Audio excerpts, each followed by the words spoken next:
The gospel of today talks about family. And talking about family, I think every one of us has a lot of things to tell. But first of all, I think we just don't belong to... We have many families, in fact, not only one family.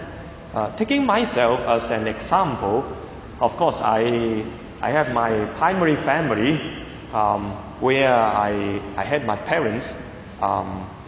They passed away a few years ago. But then I have my siblings, my brothers and sisters. I have one elder brother and a little brother and also a little sister. So 4 of us in the family. Though my parents passed away, we still gather together from time to time, like birthdays. Like sometimes they have trips outside, and when they come back and they buy some things for the other members of the family. So let us get together, come together. And then I have my secondary family. Although I have no wife, but I have my secondary family because I belong to a religious congregation. I'm a Franciscan. So the Franciscan family, the Order of Friars Minor, is my secondary family. I have my brothers, religious brothers.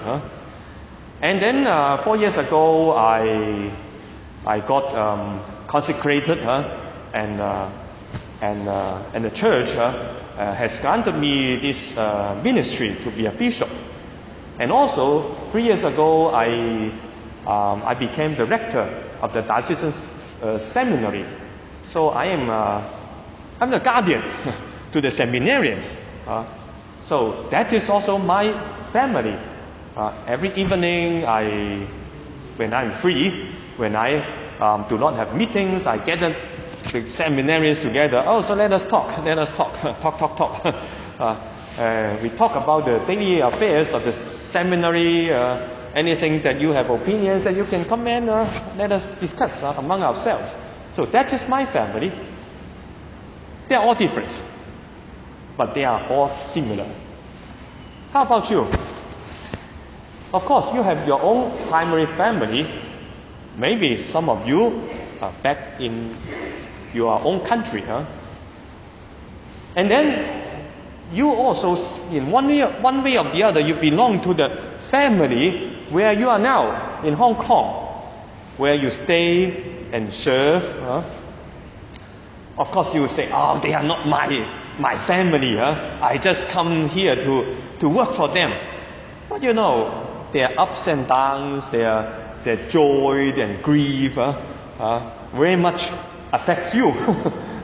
Very much affects you. If they are happy, you know, and if they are not happy, you know very well that you are also going to suffer. Pity, but that's the fact. Anyway, all these families, they are different, but they are same.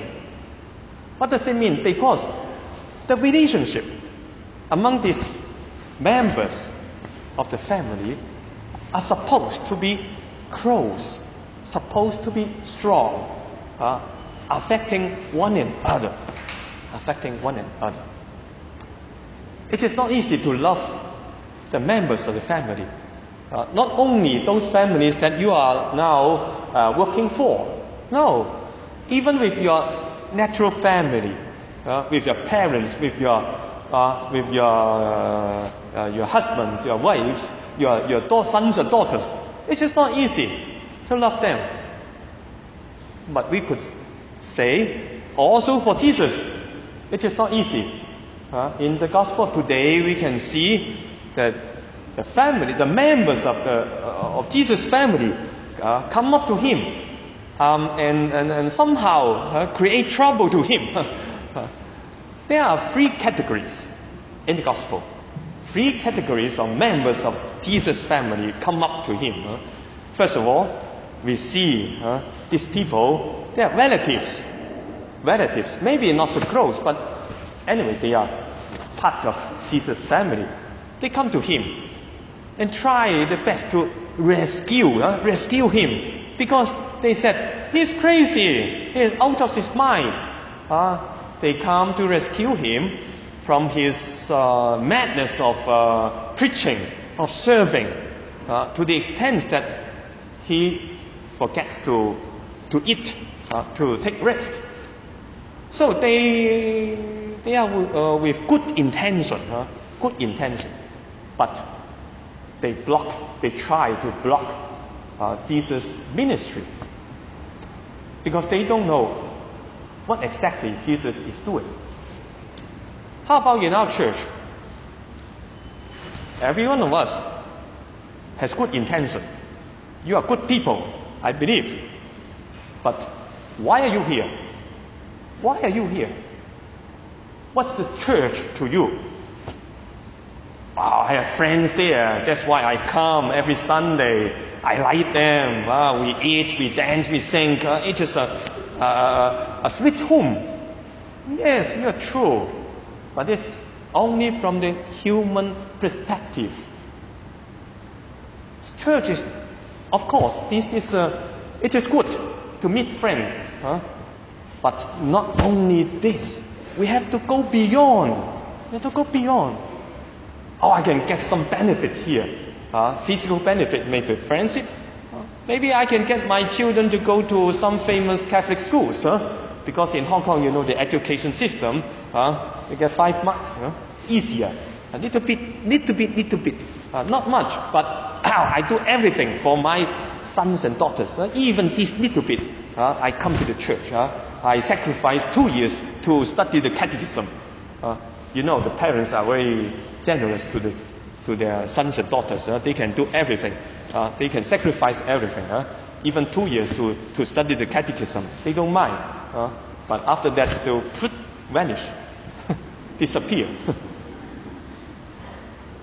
No, we have to go beyond. Okay, you come to the church to get benefit. But don't just stop at the level of physical benefit. You have to go to the spiritual benefit. This is a sweet home, yes. But this is because why it is sweet here? Because the Lord is here. We come here not only to make friends with one another, but we come here to make friends with Jesus Christ, with the Lord. Is it true? That is why we are here. We have to go beyond. And then here comes the second category of people come up to Jesus. They are also somehow members of Jesus' family from his people. The people of the Jewish people, the Jews. They are very particular people. They are scribes. There's the scribes from Jerusalem. That means they are the learned religious from the capital, Jerusalem. They are high rank religious. Why do they come here all the way to Capernaum, to Galilee, to the north? Why? Because they come here to investigate, to check the uproar created by Jesus. They want to check the doctrine, the teachings of Jesus. And then they come to the conclusion that, he's possessed by demons, by devil. By the prince of demons, he drives out demons.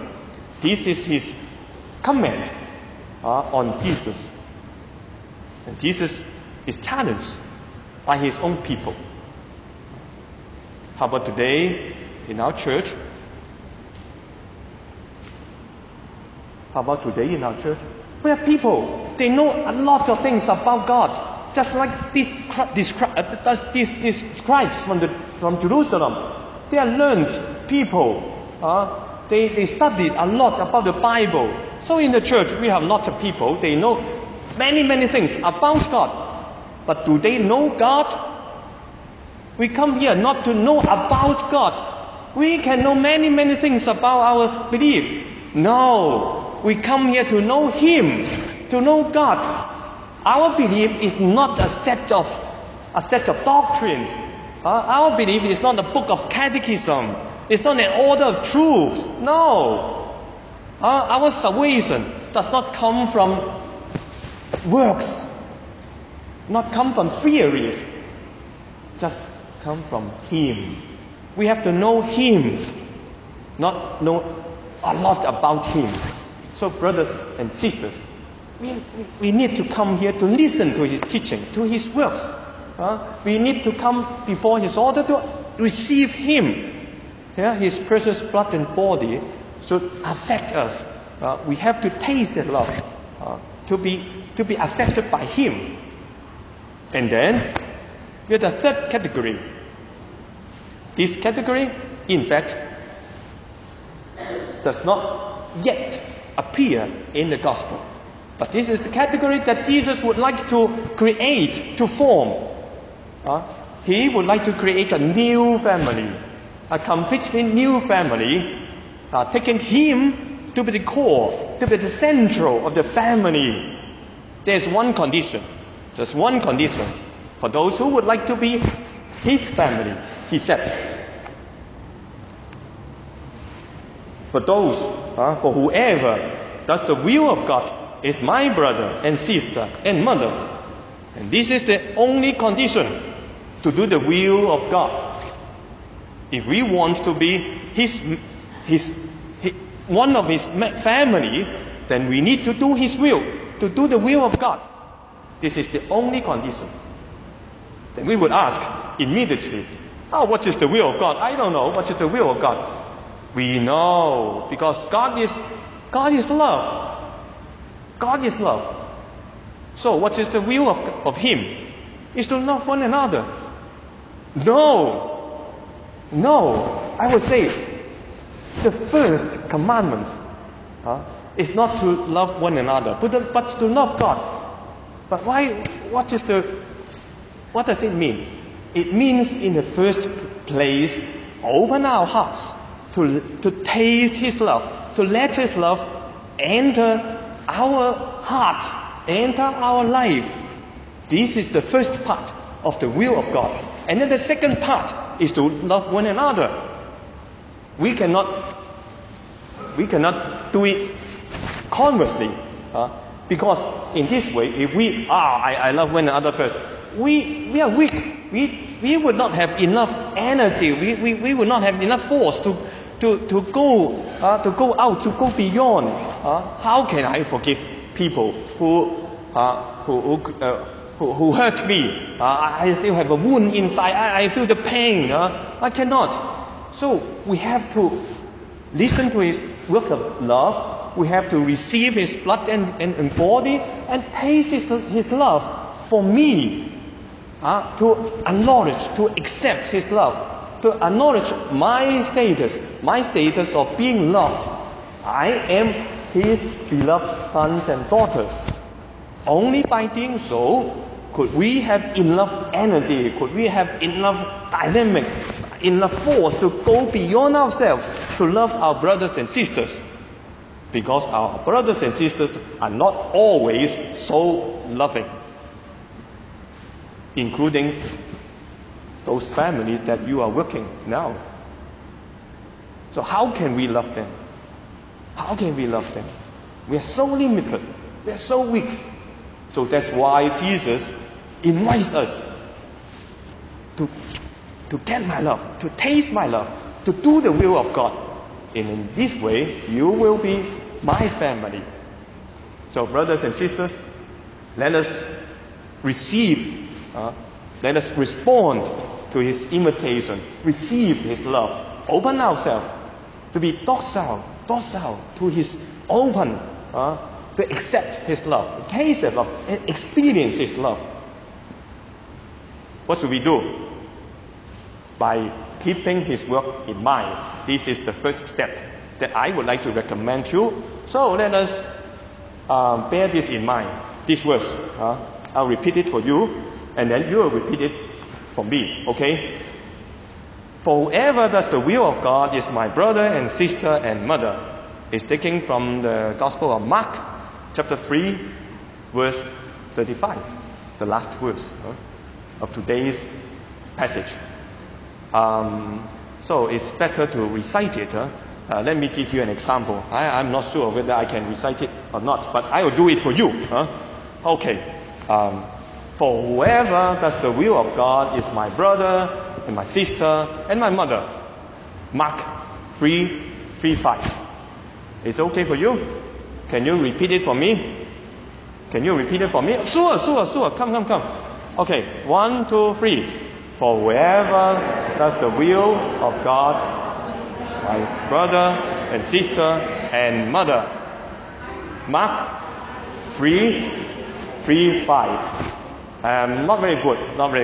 We are one family, you see. We are the family of church. So we have to do it as a family. Do it together. Okay, I and you, we do it together. Okay, 1, 2, 3. For whoever does the will of God is my brother and sister and mother. Mark 3:35. Okay, let us pause for a moment, silence for a moment. Listen to the invitation of Jesus. Now he invites us to be his family. Let us respond to him sincerely.